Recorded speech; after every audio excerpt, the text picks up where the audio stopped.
नमस्कार मित्रांनो. तर आज माझी सेकंड शिफ्ट आहे आणि जसं मी टेलिग्रामवर अपडेट केला होता का आज स्ट्रॅटेजी नंबर 2 मध्ये आपल्याला ट्रेड भेटू शकतो आणि जसं आपले क्रायटेरिया फुलफिल झाले, निफ्टीचा आर-एस-आय 60च्या वरती होता आणि ॲट द मनी कॉलचा आर-एस-आय 60च्या खाली होता. तर मी काय केलं, मी in the money call short केला. जसं तुम्हाला दिसत असेल 24,150चा कॉल मी सेल केला आणि तुम्हाला जो खाली दिसत असेल 25,300 तो मार्जिन बेनिफिटसाठी मी कॉल घेतला आहे.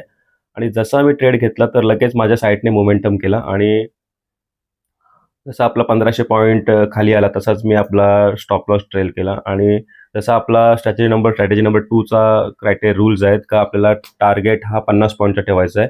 तर माझा एंट्री होती 282 ला एंट्री होती आणि 232 ला आपला टार्गेट होता. जसा मार्केट 240 ला आला मी तसाच आपला लिमिटमध्ये टार्गेट टाकून ठेवला आणि जसा मार्केट खाली आला लगेच, कारण मी तुम्हाला पहिले पण बोललो होतो, जेव्हा पण मार्केट खाली येतो खूप फास्ट येतो, त्याच्यामुळे खूप लवकर टार्गेट अचीव होतात जेव्हा पण आपण कॉल सेल करतो. पण आपण जेव्हा पुट सेल करतो तेव्हा आपल्याला टाइम लागतं टार्गेट यायला, कारण मार्केट जेव्हा पण मार्केटचं एक नेचर आहे, मार्केट जेव्हा पण वरती जातं तेव्हा मार्केट हलू जातं आणि जेव्हा पण मार्केट खाली येतो तर मार्केट लगेच खाली येतं. त्याच्यामुळे आज माझा काय झाला तुम्ही बघा, आज ही मोठी कॅन्डल जशी आहे ना, एका कॅन्डलमध्येच आपलं टार्गेट हिट झाला आणि लगेच आपण ट्रेड क्लोज केला आणि आपला आज प्रॉफिट झाला जसा 3,600चा काहीतरी. धन्यवाद.